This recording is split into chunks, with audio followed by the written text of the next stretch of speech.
Anak, bigla akong nagising na lumuluha at basa ang unan. Panaginip lang pala na umiiyak ka sa aking biglaang pagkawala. Hinahanap mo daw ako at hindi na naniniwalang nasa trabaho lang.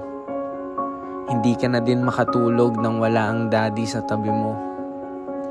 Kung ito'y totoo, sana ay masanay muna tayo sa ganitong pangungulila. Mga tulog na pinuputol ng gabing masakit. Umaasa na dadating din ang araw na magkakasama tayong muli.